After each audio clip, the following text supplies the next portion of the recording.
metric is your water WIP time. So how long does it take for your team to dry a job from start to COC?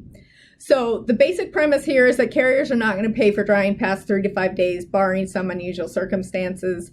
And so any days that you're spent there longer, when you're reducing your labor efficiency, you're increasing your overhead costs, and you're decreasing the client and customer experience. So, and you're probably, if you're doing reconstruction, then you're probably reducing your close ratio as well on the reconstruction side. The longer that water job takes to close out, the less likely that homeowner or property owner is going to be to sign reconstruction. So this is a really important metric. Let's say that you want to look at average drying days, and that is one good metric to look at, but we all know that we have those outliers, right? That we get the job started and then the homeowner's going to be gone for the weekend. They don't want anybody coming in, all that kind of stuff. So maybe things are sitting a little bit longer than they are. So maybe you don't want to look at the outliers, and you want to look at the percent of jobs hitting your target.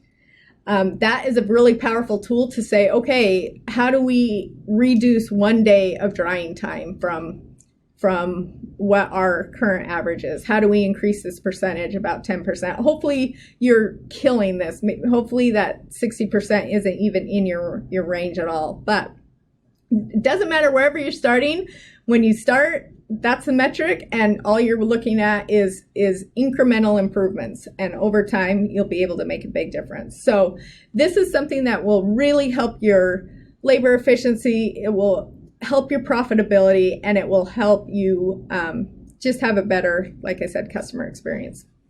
So those are some of the ones that I've really enjoyed using as a manager, and hopefully you find some value in that. If you have any questions about how to measure this, or are struggling with ways to track this and measure this, we would love to talk to you and be able to help you over at Xcelerate.